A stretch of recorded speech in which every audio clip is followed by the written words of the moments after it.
Hello, I'm Dr. Beth Godey. And I'm Dr. Martha Leatherman. I'm a geriatric specialist in psychiatry. And I'm a neuropsychologist, and I specialize in aging. We're experts in dementia care, and we're here to provide you some information and answer some questions that we hear very commonly about dementia and other issues in aging. Well, we're going to talk today and in the next section about one of the biggest issues around, and that is when to give up driving, whether you're trying to decide for yourself or for a loved one. And we have to split this up into two sections because there is so much to talk about and so many issues to discuss. And the first thing, really, don't you think, is what's involved in driving. It's more than just being able to recognize stop signs. Right. It's a huge issue, and it's big for so many reasons because driving is a very complex skill.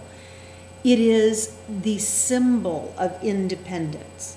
When you are of age to get that driver's license and you remember just busting out of the house to have that, driving gets you where you want to go, gets you to the grocery store. It is the symbol of independence. So it's very emotionally laden, and you are putting yourself in a dependent position or asking a loved one to be in a dependent position if they give up driving. So it's emotionally laden. There are very important practical implications. How do you get to church? How do you get to the grocery store, the doctor's office, all of those things. So it's complex. And the thing about not driving in our culture is that it will really socially isolate you. And the issue is the social isolation can cause depression and cognitive problems, and how do you take the best care of yourself if you can't drive and get places?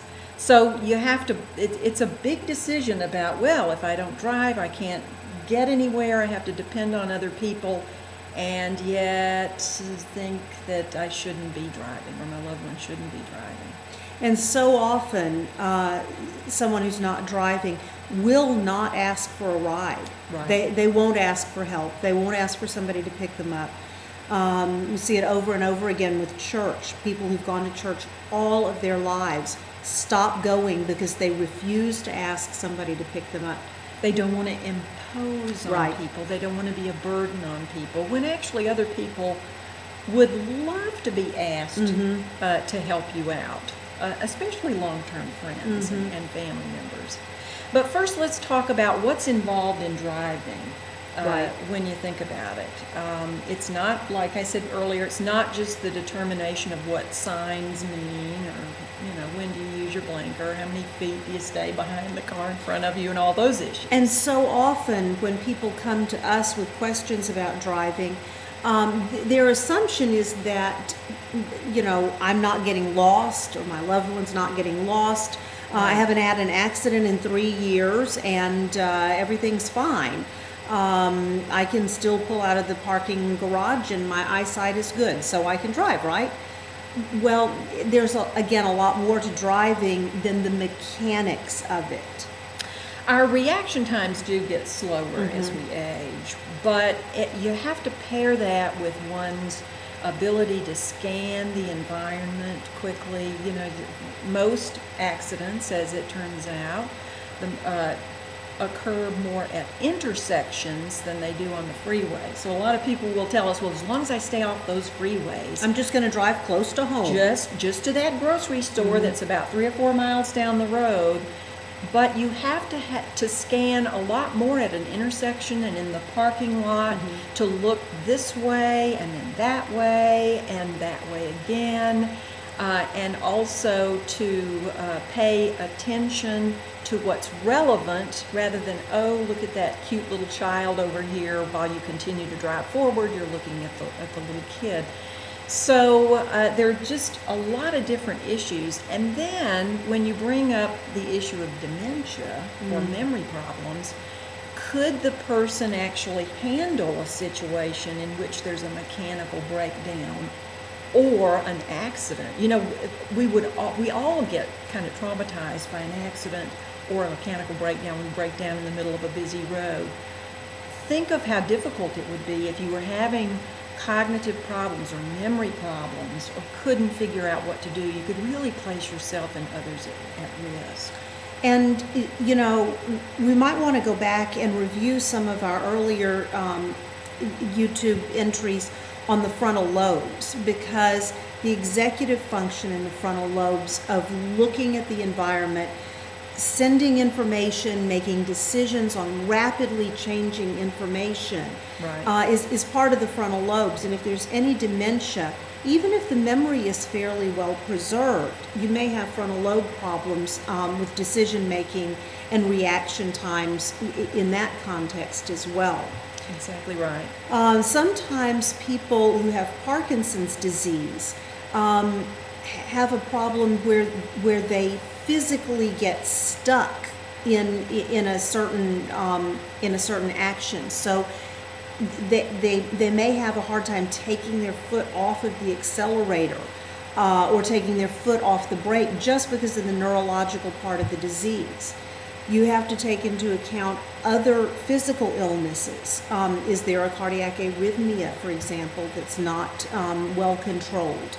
Has the person been having mini strokes or TIAs that are going to affect driving?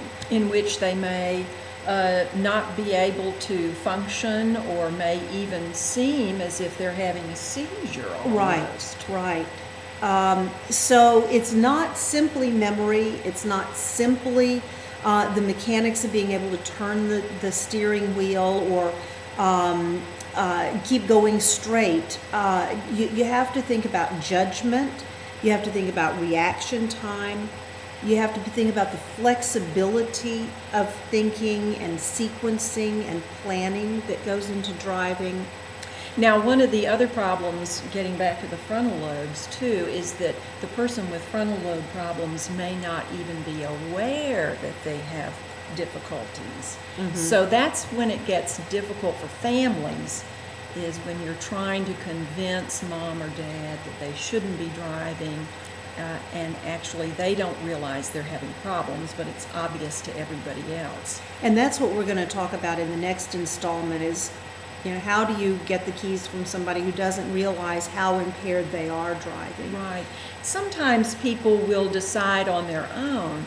For instance, I've had a number of patients and family members as well say, well, I just get so nervous now with the driving. The traffic bothers me. I dread going out in the car, so I just decided not to drive. And that ends up being a very wise decision. But a lot of times it's not that easy to make that decision. So remember, it's more than vision. It's more than just flexibility of movement, being able to turn your head to see in the rearview mirror behind you.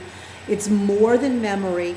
It's a combination of all of these things and takes somebody who can look at all of the factors involved to help you make the right decision about it.